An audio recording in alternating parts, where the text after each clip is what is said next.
o'clock. We'll call the public hearing for the presentation of the redistricting plan into order. And Jeff will read our notice of public hearing. Okay, because this is very important, I'm going to read the entire notice of public hearing. We don't do that, but it's critical at this time. Notice is hereby given that pursuant to Wisconsin State Statute 59.10, parent 3, subparent B, a public hearing will be conducted by the Barren County Board of Supervisors at 9 a.m. on Tuesday, November 9th, 2021 in Veterans Memorial Auditorium of the Barren County Government Center at 335 East Monroe Avenue, Barren, Wisconsin 54812 to provide comment on the Board of Supervisors' final plan for county and municipal redistricting. A copy of the final plan for county and municipal redistricting can be viewed or obtained at www.barrencountywi.gov. Following the public hearing, the Board of Supervisors and county staff will evaluate input received at the public hearing, together with such other and further relevant information, and take action concerning adoption of the Board of Supervisors' final plan for county and municipal redistricting at a meeting to be held on November 9th, 2021, immediately following the public hearing at 9 a.m. If you have any questions or require further information concerning the public hearing, please contact Deanne Cook, County Clerk at 715-537-6200. All interested parties will be heard. A quorum of the county board or county board committees may be present at the public hearing, but no official action will be taken. If you are a person who requires special accommodations for the meeting room, please contact the county clerk's office at 715-537-6200. All requests are confidential. What you have for the public hearing, this is the map that was located on this wall when we talked about it. I simply moved it over there so it would not interfere with the projector. This is the tentative map, which would be approved by the Board of Supervisors and be the final map. It is the same one that was displayed originally. I just moved it from one wall to the other. This public hearing was posted to the Barren County website on October 5th, 2021 at 3:12 p.m.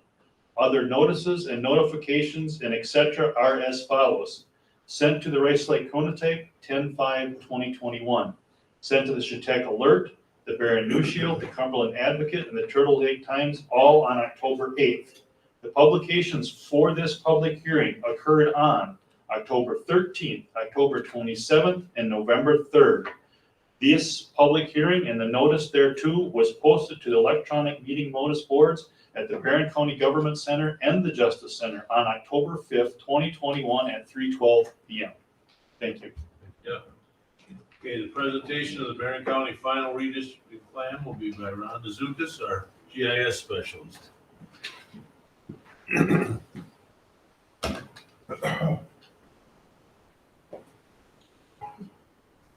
Good morning. Good morning. Good morning. I'm happy to report that the 20 municipalities which needed to create wards have all done so. All ward ordinances and resolutions have been entered into the state's wise decade system, and we are officially in stage 3, confirmation of final boundaries and creation of aldermanic districts, which is the final stage in the local redistricting project. We had a great cooperation from the municipalities, which was very much appreciated. The plan we have put together follows the redistricting concepts of compactness, contiguity, and substantial equivalence of population. No changes have been made from the adopted tentative plan. Upon approval of the final supervisory district plan, we will enter confirmation into wise decade. I will also work with Clerk Cook and Chairman Oki to put together the required submission of the final county plan for the Secretary of State. Updated district maps for the county website will be created and posted, and new voting district maps for municipalities will be created. Local redistricting updates are in effect for the spring 2022 elections. It's my understanding that state redistricting will commence once all local redistricting is completed. The ward boundaries created by the municipalities are the building blocks not only for county supervisory districts, but also for legislative and congressional election districts. The county is not involved in the state redistricting process. I did not receive any questions or comments from the public during the redistricting process and believe we may proceed with our final approval. Thank you all for your attention and support during this project. Does anyone have any other questions, comments? Are there any questions from the general public that is just pertaining to our Barren County redistricting plan? The supervisor will have a chance again if you need it. Okay, Thanks, Ronnie. You did an Thank you. excellent job. thank you. Okay, no comments from the public. I guess with that, we'll close the public hearing and call to order the Barren County Board of Supervisors for Tuesday, November 9th, 2021. And we'll have roll call and public notification. All right, Roberta Mosentein. Here. Pete Olson. Here. Steve Johnson. Here. Carol Moen. Here. Eric Pandier. He's online. Louis Oki. Here. Russ Rinzig. Here. Todd Gerland. Here. Jerry McRoberts. Here. Art Thompson. Present. Von Hansen let us know he wouldn't be able to be here. Stacy Wenzel. Here. Dana Heller. Here. Bob Anderson. Here. Sam Buchanan. Here. Don Horstman. Bill Efforts. Here. Bert Skinner. Here. Dale Heineke. Here. Bob Rogers. Here. Oscar Scope. Here. John Banks. Here. Harry Lee. Here. Carolyn Bartlett. Here. Pam Fall. Here. Bill Schradel. Present. Gary Taxall. Here. Tim Gores. Present. Gary Nelson. Here. Okay, so right now we have 27 present and 2 absent. ID and Cook County Clerk have complied with open meeting public notification laws. Meeting notices are posted on the electronic meeting notice board on first and second floor of the Government Center and the main floor of the Justice Center. In addition, all 5 county newspapers have been notified, and this amended agenda was posted by Wendy Coleman on 11/5/21 at 11:02 a.m. Thanks, Dan. Rob Troutman from the Christian Fellowship Church in Chautauqua, I think was scheduled, but I think he had to back out, so we got our own resident, Dana Heller, going to lead us. You knew that, right? Let us pray. Lord God, Heavenly Father, we thank you for the safe travels of those here today. We come to you this morning asking for your guidance, wisdom, and support as we begin this meeting. Help us to engage in meaningful discussion and allow us to nurture the bonds of community. Father, fill us with your grace as we make decisions that may affect our families, friends, and the residents of Barren County and beyond. Lord, continue to remind us that we are here today is for the pursuit of truth, for the greater glory of you, and for the service of our community. We ask these things in your precious name, Jesus Christ. Amen. Thanks, Dana. I pledge allegiance to the flag of the United States of America and to the republic for which it stands, one nation, under God, indivisible, with liberty and justice for all.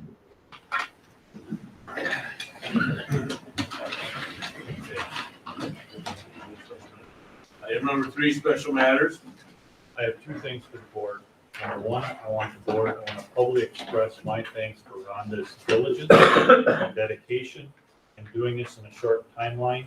And I want the board to hear that. I want to publicly thank Rhonda Sukis for her work. She went above and beyond as a result of the failure of the Census Bureau to get us the information.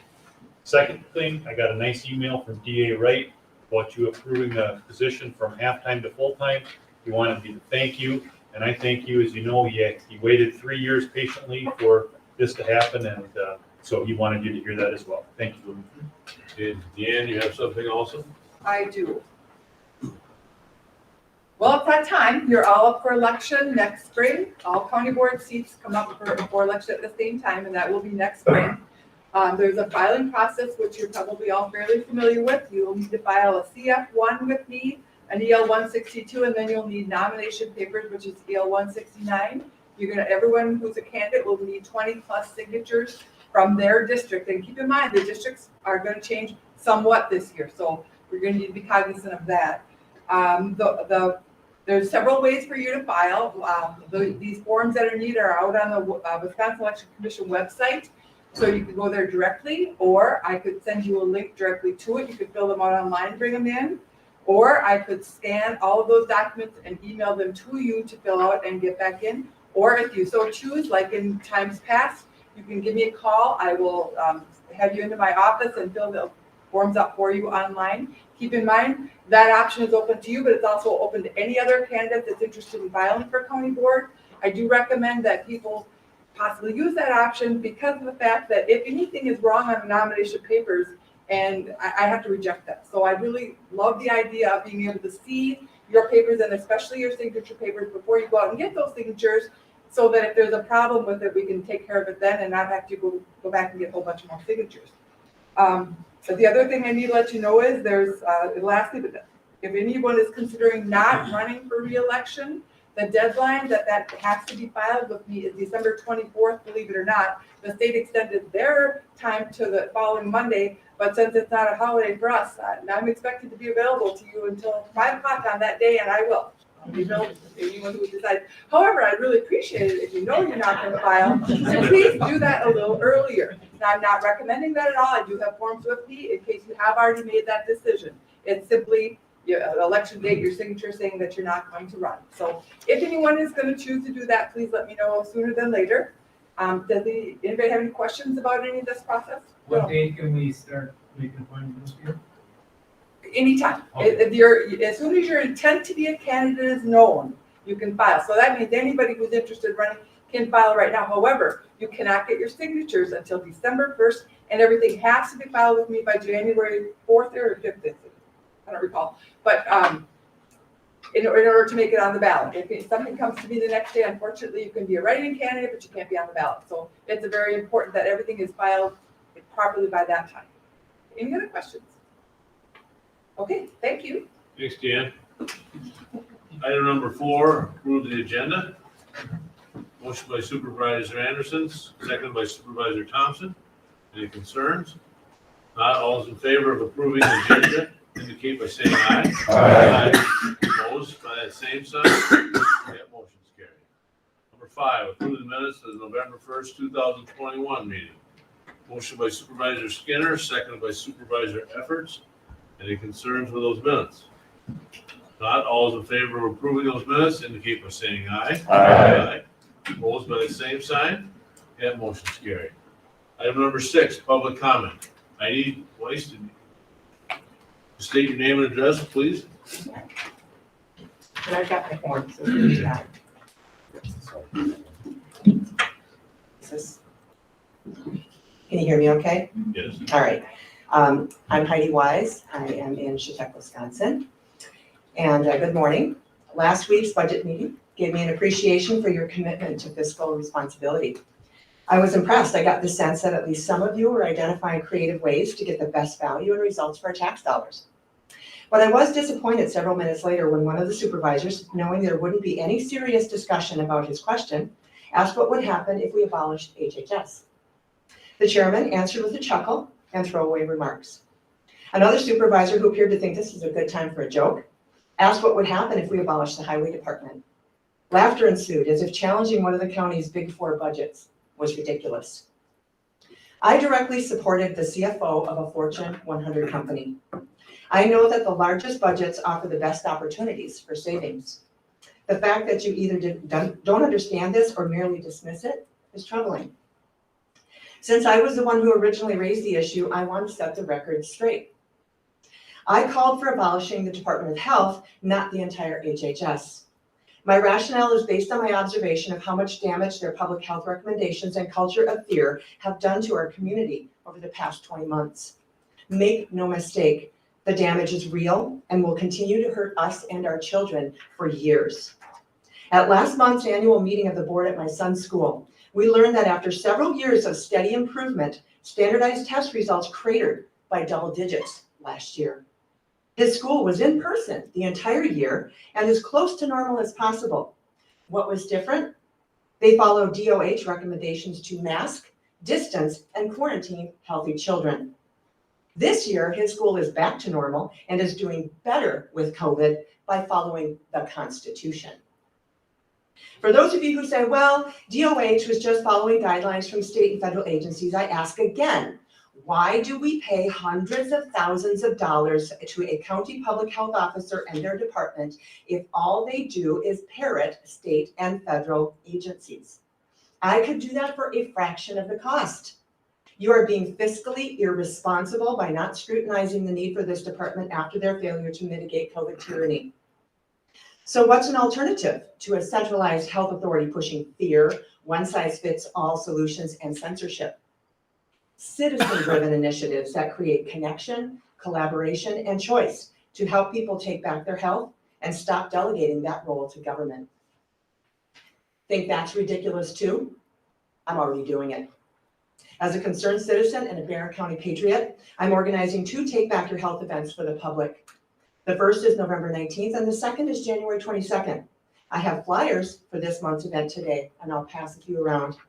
You are all invited. I hope this inspires and challenges you to think differently about how we can handle public health going forward. Thank you. Thank you. We did have a request from Diane Vaughn to read some public comments. I've been informed that in the past that we've not done that, and I'm not going to plan to start doing that. So I'm not going to read those public comments. Okay. Any other public comment? Right. Item number 7, resolution adoption of the final supervisory district plan. On page 24 of our packet. Does anybody have any concerns? If not, I need a motion to approve that. Motion by Supervisor Renzig, seconded by Supervisor Heineke. Is there any discussion or concerns with that redistricting resolution? If not, all those in favor indicate by saying aye. Aye. Opposed, say no. And it's passed. Thank you. Item number 8, highway facilities project update from Mark Survey, our highway commissioner. Mark. Morning. Morning. So, progress on our site continues. We're wrapping up the grading portion of it now. Erickson is taking care of the last details that they can do for the season, and then they'll be pulling off the site. This morning, we're actually starting to work on the paving that we're gonna be doing this season around. We've got a couple of patches on the roads where the sewer crossings were that we have to take care of for the city. And then we're putting down some asphalt at the ends of the salt shed so that when we're handling material, we don't spill material on the gravel. That if there's any spillage, it's on the blacktop and we can push it back into the sheds. So that'd be the extent of the paving that's done this year. On the west side of the property, where the wash bay and unheated building number 1 is, right now, we're looking at getting some temporary heat into the wash bay this week. And into the unheated one also has to have a little bit of temporary because they have to seal the floors up. We're going to do floor sealing next week, and then the painters are supposed to be coming in to work on the wash bay walls and ceiling, so they're going to be doing their painting. We're continuing in both of those buildings with all of the plumbing and electrical and mechanical work. Those buildings are scheduled, I would say, with the unheated one, we're going to be not occupying this year. That's going to be used for storage of equipment that's delivered for the new facility because we need some under roof storage, and ADRC still is in the other building with us, so there's no change in their operation. We're just going to use unheated one for storage for delivered materials for the site. The wash bay, we're hoping that will become operational sometime this winter. The majority of the material is here, but we're having some issues, as you can imagine, with some material deliveries, primarily pumps for the in-floor heat system and also the pumps for the wash equipment itself. Stuff that's been on order since like April. It's taking time to get it. This isn't surprising given the environment that we're in, but it's a little disappointing because we really would have liked to have been into that wash bay, but it's just, there's nothing that can be done where material isn't there. On the east side of the building, the co-op transport project, portion of the project, the slab has been poured for that building. Arnavec will be on site next week to begin jacking that. He's going to move that building over to the new slab location on the week of Thanksgiving, and we wanted to do that when there was not as much activity on the site, not with our crew, but with the contractor's crew. There's a little something that goes on during Thanksgiving week and thereabouts that takes a lot of the construction crew off sites. So it's Holy Week is what we refer to that as. So there won't be a lot of activity going on at the site during the week of Thanksgiving, so that's when Arnavec wanted to move, so he didn't have to worry about conflicting with other contractors. We're working on getting the scale reset. Valley Scale is going to be doing that work for us, and we'll get the scale up and operational. On the main building, our entire focus on the concrete now is on the footings and the bases for the columns. Our goal is by mid-December, all of the concrete will be poured for everything that will be set this winter. So all of the wall panels, all of the structural steel, the roof, all of that, all of this concrete that will support those pieces will be poured by mid-December. We're looking at wall panels, beginning to set wall panels in mid to late June. We're still working with the vendor on an exact date. It's not any later than what he said the last time we talked to him, but there's potential that we might be able to gain a little bit of time from him, so we want to make sure that we're ready. The unheated storage building number 2, which is in the back, as Jody's pointing there, we've made the decision that we're not going to work on any of that concrete work this year. There's concrete footings that will get poured there. The building is all here, the steel is all here, but we just made the decision that from a timing perspective, it's best to hold off on that until spring and pour that when we have better weather. The lean-to on the salt shed, right there where Jody's pointing now with her cursor, that material is supposed to be delivered around the 1st of December. Work on getting that erected, and then our brine making equipment will go inside of that, and storage tanks. But again, we're set up for brine this year. We have used brine for a number of years. We're still getting that brine off-site. We're getting it from either Polk County or Washburn County at this time, mostly Polk County. When we have our own brine maker, then we'll be able to make our own brine, obviously, and use some of the admixtures and things that we're not set up for right now. So, but that'll be winter of next year when we get that up. Just as a note, some of the, we talk about delivery of materials sometimes lagging a little bit. I mean, that's given the world that we're in right now. That's not that anybody dropped the ball, or it's just things aren't, capacitors are hard to come by. There's other parts that are hard to come by. Production is down. It's not affecting our prices. Our prices were all locked in.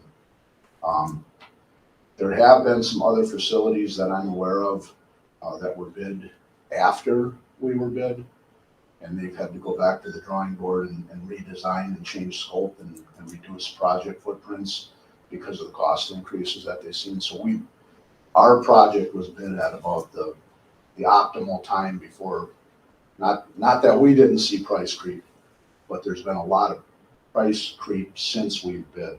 So we're fortunate that we went to bid when we did. The committee is meeting next Tuesday at 9 o'clock over at the highway office, facility committee. We'll be discussing more of this in detail, and CBS Square will be giving us an update then. Just to clarify, you said panels will be set starting mid-June. Excuse me, mid-January, I'm sorry. I can't read my own writing. One interesting thing, we knew that we would have winter operational challenges with, that's not gonna work, with our plowing this winter. We put together a work group, and the work group kind of laid out how the roads could change and where we could put trucks to still give the same coverage, but not have the ability to store all the trucks where we typically would store them.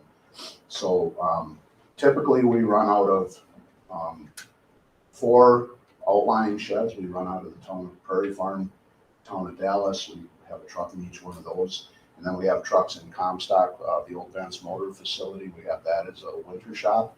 And we have a shop in Rice Lake. Those four are the ones that we typically run out of. This winter, we're actually running out of 9 different sheds. So we're scattered. We scattered the trucks out to where the routes are, and made some arrangements with the towns, and some of the towns rearranged their equipment to get our equipment in for us. We're working together with them, but it's going to be, operationally, it's going to be a challenge from a service perspective. I don't think you're going to see a change in service, but operationally on our end, if somebody, for example, if somebody's assigned to a plow route, they're assigned to that truck and then they call in sick, now we have to remember, okay, that truck is based, instead of coming into Barren, that truck's based in Prairie Farm, and how do we make sure that operator has a key to get into that building, get that truck, those sort of things. So it's from a operational standpoint, it's going to be a little unnerving, I think, till we get our path down. But I think we're capable of handling what it's going to throw at us. But it is going to be a little bit for us. So, any questions? All right, thank you. Thanks, Martin. Okay, item number 9. It's a Housing Authority Rehabilitation Project. I'm gonna ask for a motion to approve A, B, and C, the Housing Authority Tax Credit Analysis, the resolution authorizing the Housing Authority of Barren County to proceed with the process of rehabilitation of county-owned apartment complexes, and C, low-income housing tax credit co-development fee agreement. I'd like to get a motion, a second to approve those, and then we'll have discussion. Motion by Supervisor Mosetti, second by Supervisor Nelson. Okay, Carol, do you have a question? No, you said. Yeah, I had my hand up. Sorry, I skipped it, Carol, I'm sorry. Okay, Meg, would you like to start off? Tom Landgraf, our developer's online. Meg, you're here, I'll let you decide who talks first about this. Why don't we have Tom Okay. talk first? Tom, were you able to give us some highlights on what's going on, what stage we're in? You bet. My original plan was to be standing in your meeting room in person right now, but you can tell from my voice I've come down with a cold, so it was determined it would be better if I do this virtually versus in person. Hopefully at our next meeting I'll be there in person. But we're sprinting to the finish line to get the application into WEDA on December 10th. They will take until probably mid-April or early May next year to review it, and at that point in time, give a thumbs up.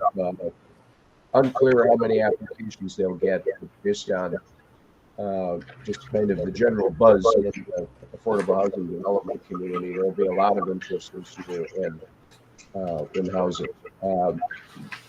The Barren County application is, I'm sure, going to be unique in the.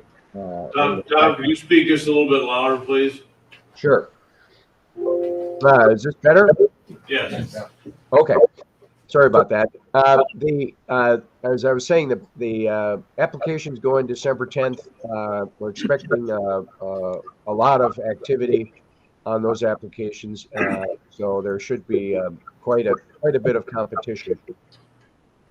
The Barren County application is going to be, I think, quite unique in that it has a significant contribution of ARPA funds, which Jeff's direction is basically replacing what would be a foreclosable mortgage debt, which means the operation of the housing is going to be insulated from third-party lender involvement. So it will be entirely a function of the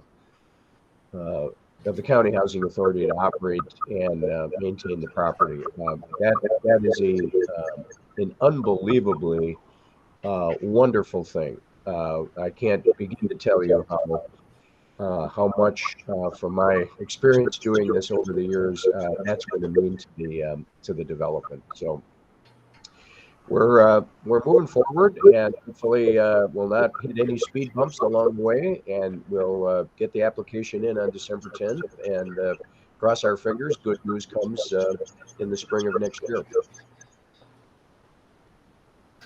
Okay, anybody have any questions of Tom or Meg?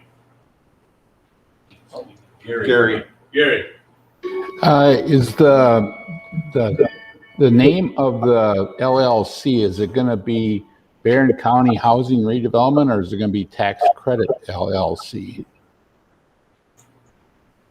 I saw both LLCs. Yeah, my apologies for that. I think the final one will have the tax credit off of it. So it'll just be the Barren County Housing Redevelopment, LLC. So it'll be on that flow chart, you had the title in that green box. It was in the, where it had the Barren County Housing Redevelopment Phase 1 LLC. Yes. Thank you. I doubt that anyone has that name, but that'll be subject to DFI telling us it's okay, but I'm guessing it will be.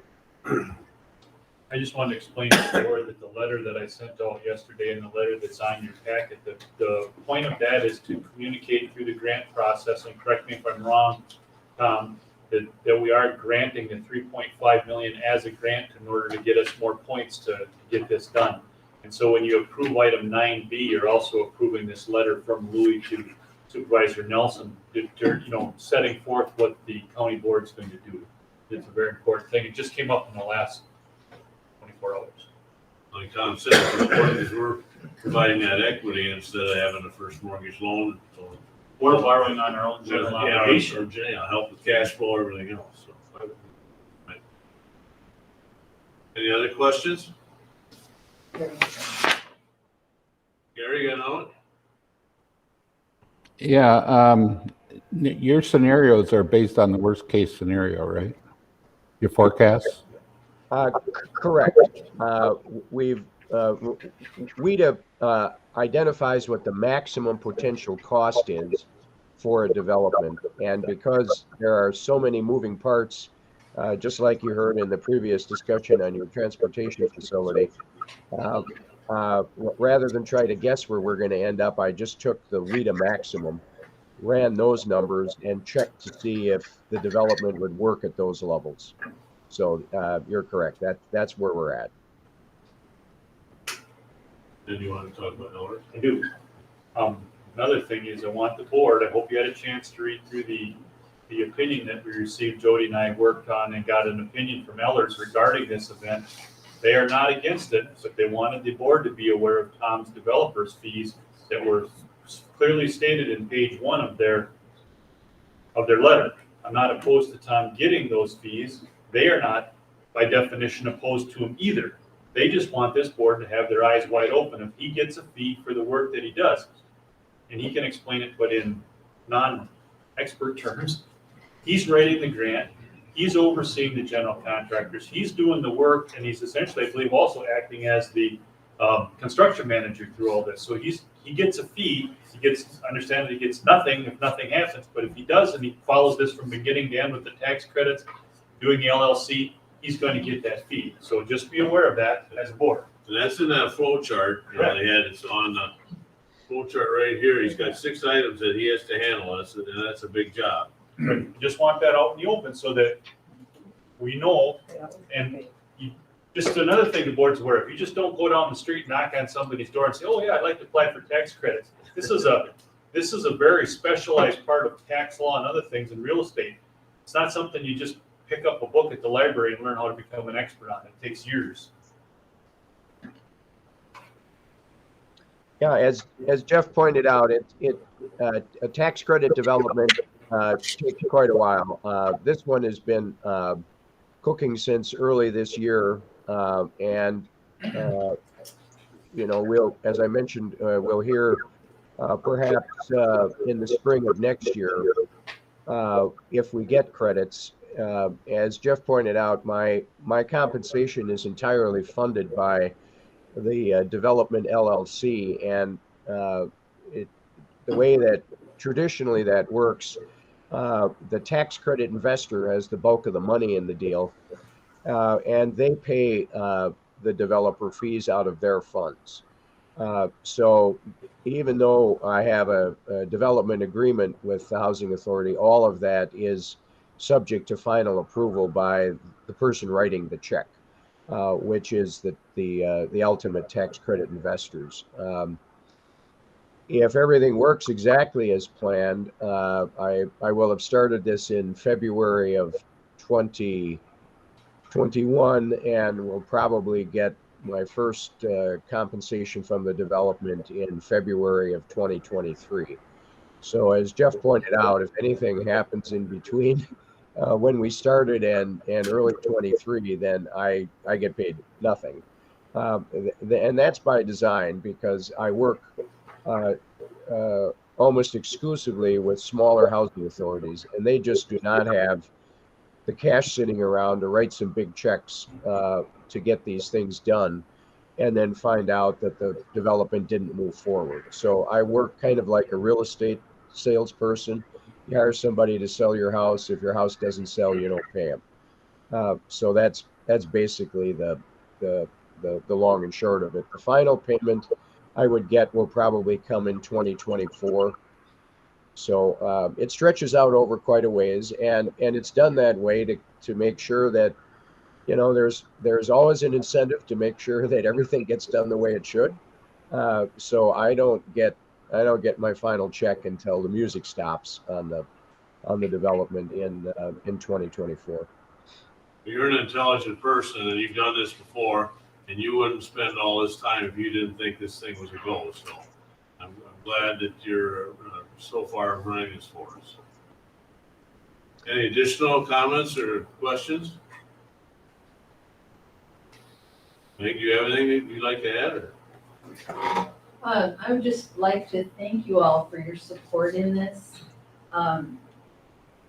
We learned that WIDA had looked more towards helping out rural communities. And so at the beginning of the process, I was expecting that, we would, as we go through our self-scoring exhibit for the WIDA tax credit application, I was expecting we would be scoring higher because of hearing that. But in fact, there are many points that we won't earn because we are in these smaller rural communities.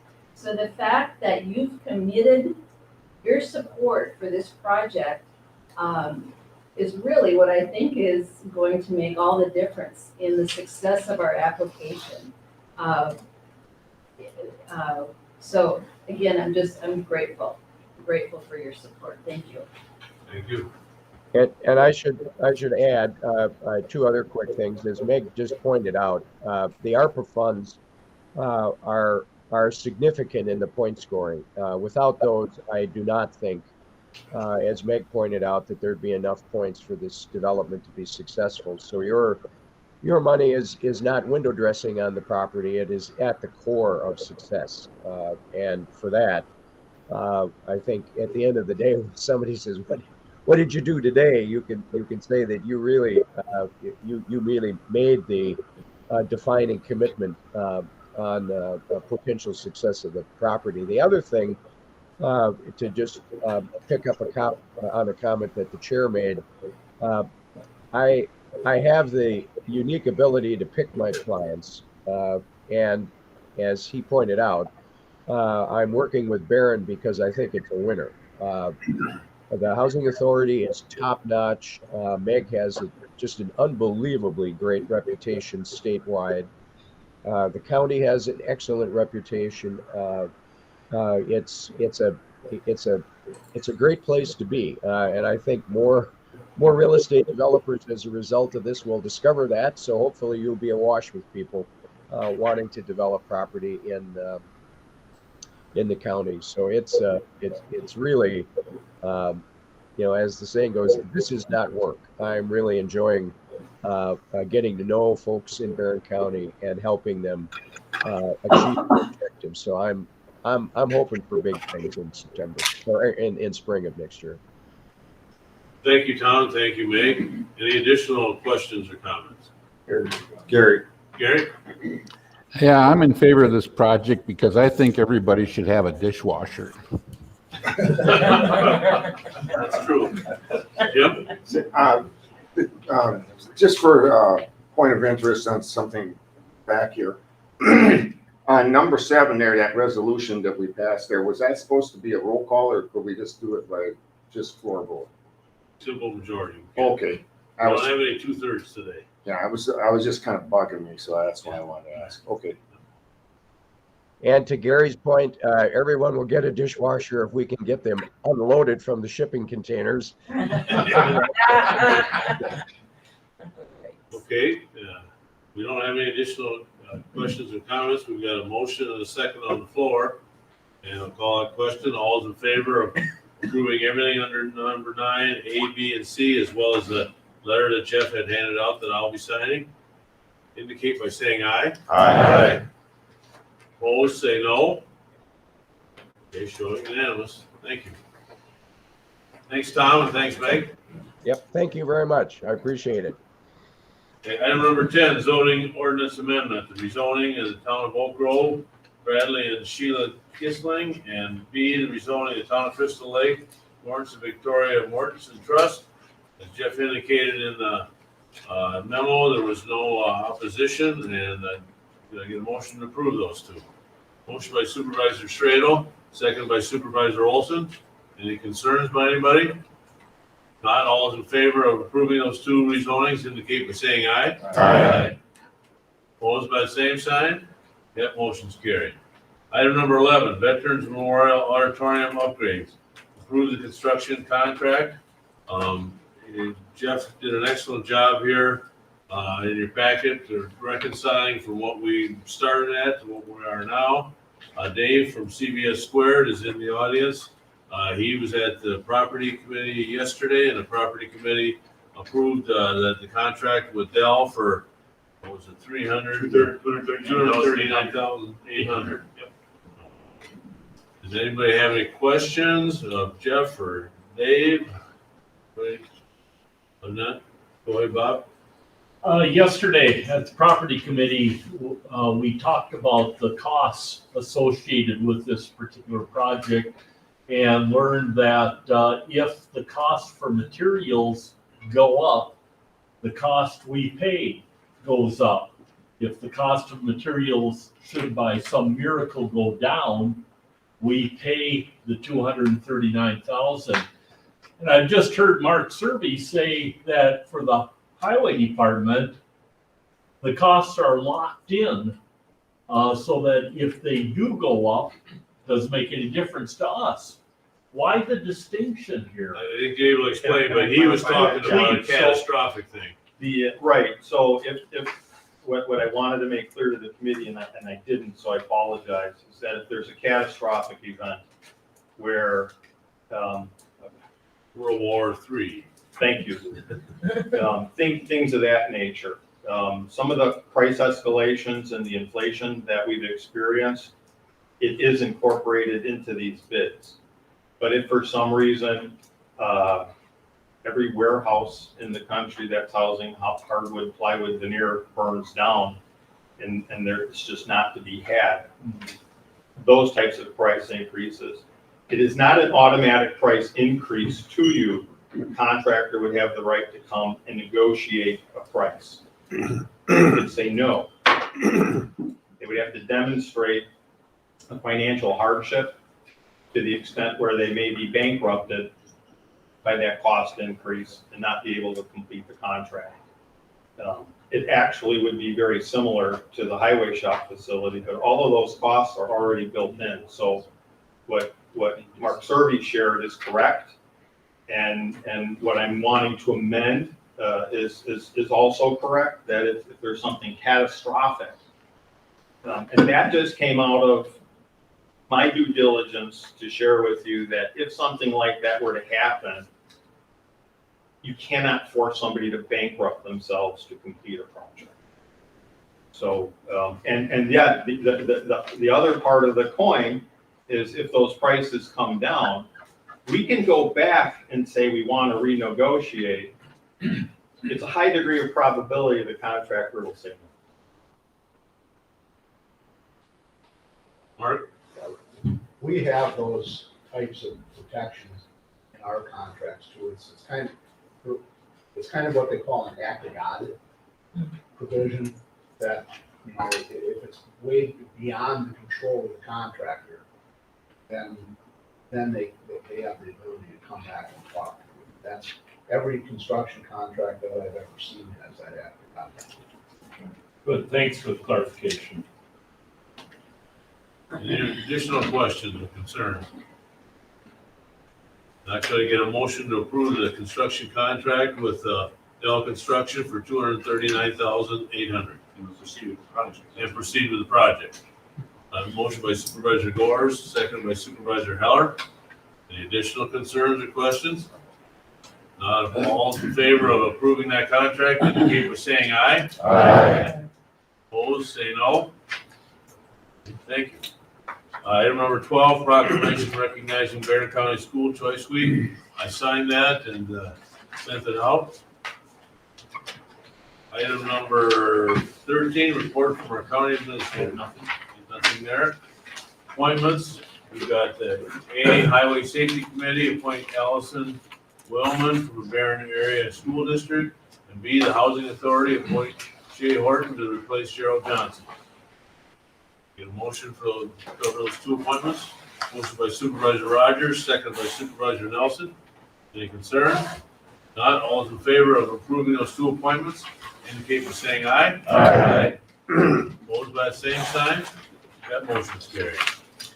Item number 15, claims, petitions, and correspondence. We have none. 16, suggestions for future agenda items. Yes, board members, we are planning a meeting on Monday, December 20th at 9 a.m. This room will be under construction. So our plan at this time is to meet in 110. We're going to try to get as many, and if some of you would be so kind as to be willing to meet online, that would help.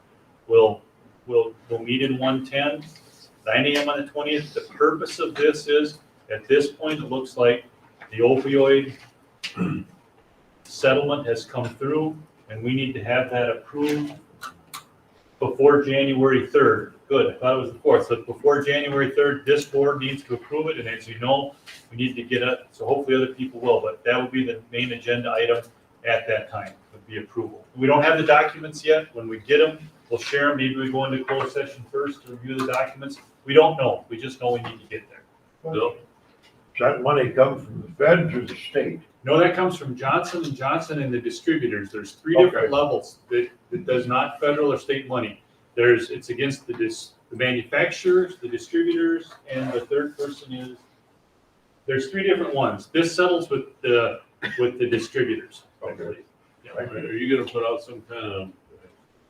The third one's the retailers, the Walgreens and the CVS's. They have not come to the table. As I understand it, as of a week ago Monday, the retailers have not come to the table yet in front of the judge to talk about this. Sorry.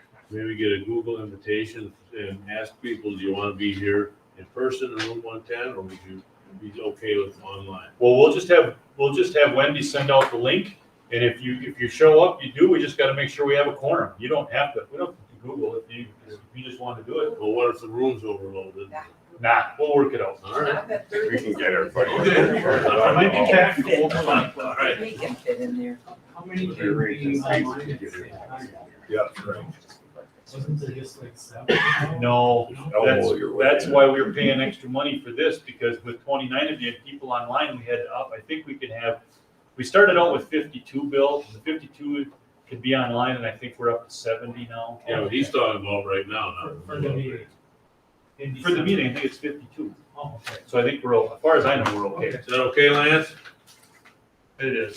All right. Lance will figure it out. All right. Okay, item, Closed session. That's to be here, not at Barren County. Correct, it's to be here. Yeah. You're room 110, right down the hall. Yep. 9 a.m. It'll be the Monday, December 20th at 9 a.m. We'll start promptly. I'll promise you, I'll try everything to have you out here by 10. Okay, item number 17, 2022 health insurance renewal with Anthem. We'd like to read that closed session info. Carolyn, you're always good at it. I make a motion to go into closed session pursuant to section 19.851E for the purpose of deliberating or negotiating purchase of public properties, investing public funds, other specific business, or whenever a competitive or bargaining reasons require a closed session. And section 19.851F for the purpose of considering financial, medical, social, or personal histories or or disciplinary data, or considering specific personnel problems or investigation of charge. And included in that will be the board. Alex, Jody, Jeff, John. Okay, so can I get a second to that? Second by Bill Effort or Supervisor Evers. Okay, all those, let's see, I guess we got, I guess you wanna, are you gonna do it or? Yeah, I'll do it. Pete Olson, Yes. Steve Johnson, Yes. Carol Moen, Yes. Eric Tanya. Yes, Yes. Louis Oki, Yes. Russ Frinzig, Yes. Todd Gerlin, Yes. Jerry McRoberts, Yes. Mark Thompson, Yes. Bud Hanson is absent, Stacy Wenzel. Yes. Dan Heller, Yes. Bob Anderson, Yes. Sam Buchanan, Yes. John Horstman is absent, Bill Efforts. Yes. Bert Skinner, Yes. Bill Heinke, Yes. Bob Rogers, Yes. Oscar Scope, Yes. John Banks, Yes. Terry Lee, Yes. Carolyn Bartlett. Yes. Pam Fall, Yes. Bill Stradle, Yes. Gary Taxell, Yes. Jim Gores, Yes. Gary Nelson, Yes. Berta Mosentein. Yes. Okay, we have 27 yes, 2 absent. Okay, we're going into closed I'm session. gonna leave these here. Okay. It's funny how fast you fly.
All